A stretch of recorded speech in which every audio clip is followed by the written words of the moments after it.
नमस्कार दोस्तों।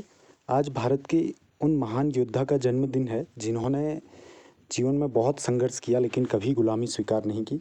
तो आज जयंती है महाराणा प्रताप की।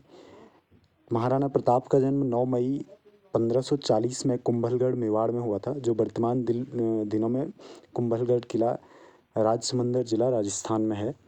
तो महाराणा प्रताप जो थे, इनके पिता का नाम उदय सिंह द्वितीय था। तो इनके पिता भी महान शासक थे। और महाराणा प्रताप जो थे, उनकी 11 पत्नियां थी। और महाराणा प्रताप की 22 संतानें थी और इनमें से एक थे अमर सिंह, जो महाराणा प्रताप के बाद शासक बने। तो महाराणा प्रताप जो थे, उनके वंश का नाम सिसोदिया वंश था।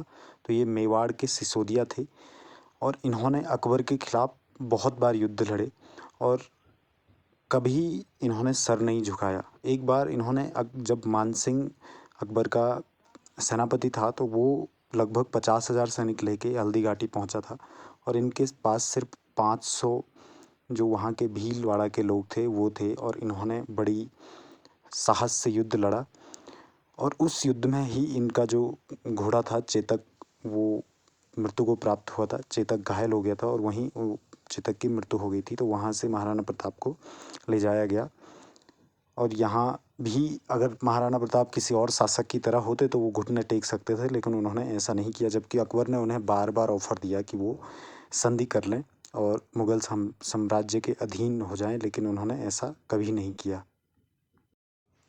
19 जनवरी 1597 को प्रताप की मृत्यु हो गई। तब प्रताप 56 साल के थे और इनकी जल्दी मृत्यु होने का एक बड़ा कारण था कि ये हमेशा युद्धों में संघर्षरत रहे। सन 1572 से जब से ये राजा बने थे, जब से इनके सर पे ताज रखा गया था मेवाड़ का, तब से ये लगातार मुगलों से युद्ध लड़ते रहे। और इस दौरान इन्होंने अपने राज्य के लगभग सारे भाग खो भी दिए थे। और इसके बावजूद भी इन्होंने सर नहीं झुकाया, पहाड़ी इलाकों में रहे। कई कथा कहानियों में ये कहा जाता है कि इन्होंने पहाड़ों में घास फूस की रोटी खाई, इस तरह से रहे। और जो भील जनजाति है, उन लोगों ने इनका बड़ा साथ दिया इस दौरान। भीलों ने इनके लिए काफ़ी काम किया। इसके अलावा इनके जो एक मंत्री थे, प्रधान थे, भामा शाह, तो इन्होंने बहुत कार्य किए। भामा शाह ने अपनी संपत्ति को बेच के राणा प्रताप की सेना के लिए भोजन की व्यवस्था की। और जब राणा प्रताप मरे तो उन्होंने अपने पुत्र से वादा लिया था, अमर सिंह से, कि तुम चित्तौड़ को वापस जीतोगे। और ये भी कहा था कि तुम कभी मुगलों के सामने सिर नहीं झुकाओगे।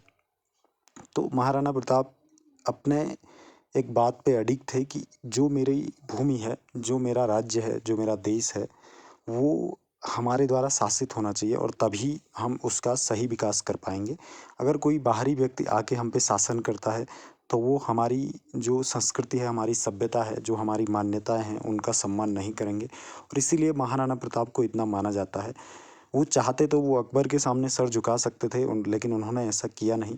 जबकि वो जानते थे कि मुगल बहुत ताकतवर हैं, लेकिन उन्होंने फिर भी उदयपुर में हारने के बाद पीछे हटते गए, लेकिन कभी इन्होंने मुगलों के सामने सर नहीं झुकाया। इन्होंने छापामार युद्ध किया और छापामार युद्ध में ये बड़े सफल रहे। तो दोस्तों, हमें अपने महान योद्धा, अपने महान देशभक्त महाराणा प्रताप को याद रखना चाहिए और इस बात को हमेशा ध्यान रखना चाहिए कि उन्होंने जो हमें सीख दी है, हमें उसको कभी भूलना नहीं चाहिए। तो जय हिंद दोस्तों, मिलते हैं फिर।